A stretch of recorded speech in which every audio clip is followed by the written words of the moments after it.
চাঁদাবাজ অস্ত্রধারী সন্ত্রাসীদের তালিকা প্রস্তুত করে আইনি ব্যবস্থা নিতে পুলিশকে নির্দেশ দিয়েছেন স্বরাষ্ট্রমন্ত্রী সালাউদ্দিন আহমেদ। শীঘ্রই দেশব্যাপী, বিশেষ করে রাজধানী ঢাকা থেকে এ অভিযান শুরু হবে বলেও জানান তিনি।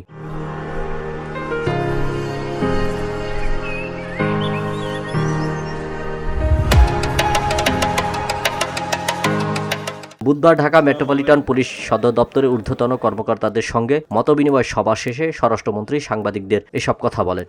আমরা চাঁদাবাজদের তালিকা প্রস্তুত করে সেই হিসাবে তাদেরকে আইনে আওতায় নিয়ে আসার ব্যবস্থা করব খুব শীঘ্রই। এই মন্ত্রী বলেন, যারা সমাজে বিশৃঙ্খলা সৃষ্টি করছে তাদের চিহ্নিত করে আইনের আওতায় আনা হবে। যারা অস্ত্রধারী, সন্ত্রাসী, দাগী আসামি, যারা সমাজে বিশৃঙ্খলা সৃষ্টি করছে তাদের একটি তালিকা প্রণয়ন করা হচ্ছে। সেটা নির্মোহভাবে তালিকা প্রণয়ন করা হচ্ছে এবং আনবায়াস তালিকা প্রণয়ন করা হচ্ছে। সেটা আমরা স্ক্রুটিনি করে তাদেরকে আইনের আওতায় নিয়ে আসার ব্যবস্থা করবো খুব শীঘ্রই। এই দুইটা বিষয়ে আমরা অগ্রাধিকার ভিত্তিতে নিয়েছি। আশা করি এদেশের সকল জনগণ, আপনারা সবাই সেটাতে আমরা সহযোগিতা দেবেন এবং সহযোগিতা পাবো।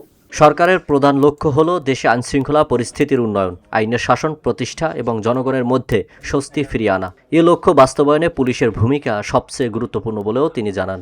বর্তমানে সরকারের প্রধানতম অগ্রাধিকার হচ্ছে আইন শৃঙ্খলা পরিস্থিতি উন্নত করা এবং জনগণের স্বস্তি প্রদান করা। আল আমিন এম তাওহিদ, ভিওডি বাংলা, ঢাকা।